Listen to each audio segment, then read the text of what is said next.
On a personal level, I mean, I was very sad because this whole time I've really liked the way that he as a politician or as a person has tried to keep the calm, keep the peace, try to give people hope.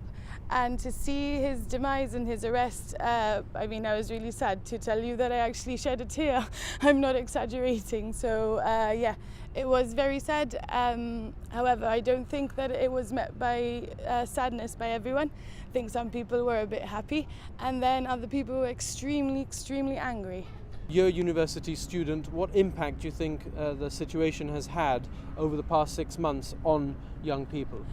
So the first thing that I noticed, which really, I don't know, made me excited, was to see the level of political activity within the youth in Catalonia. That's not only with this issue. They protest against for women's rights. They protest against the economy. They even joined the protest with the pensioners. You know, so they're very politically active people to begin with.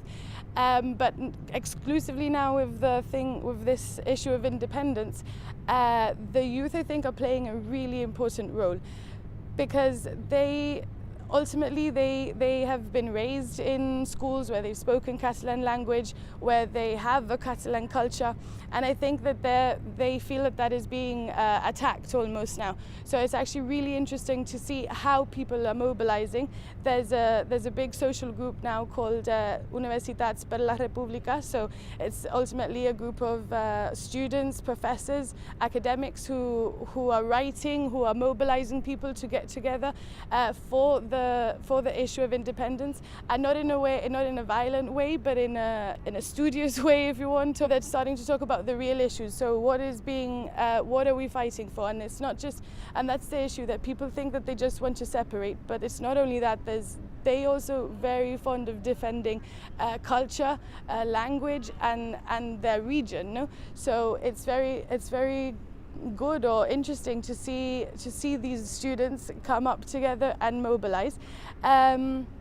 And yeah, I think it'll be interesting when I get back next week, because my university, I study in the Universitat Autònoma, and they've been known to be the most liberal university, if you want. So, you know, now with Easter holidays and Puigdemont's arrest, there hasn't been university, but I know for a fact that when we get back there, we will see the students mobilizing within the universities. And I mean, graffiti everywhere. They will block the train stations, they will block the roads, so we won't be able to get to university probably. And I remember speaking to my professors, and they were saying, you've actually been quite lucky, because we thought that it was going to be a lot worse, like access to university and that in general this year. But I don't think we've seen the worst yet, so it's definitely coming. But I think it's also important to note that it's not only the younger generation who are fighting for this. If you look at the images on the TV, you'll see that this is like a wide range thing, from children who are attending the non-violent demonstrations to older people who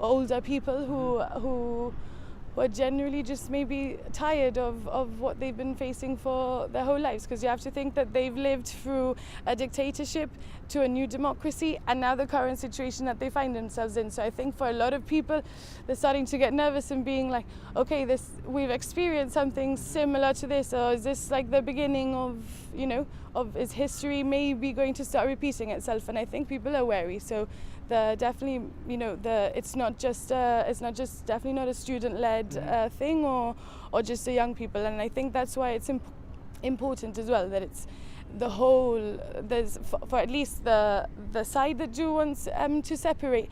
They are representative of a lot of society. It's not just one type of group of people that want this.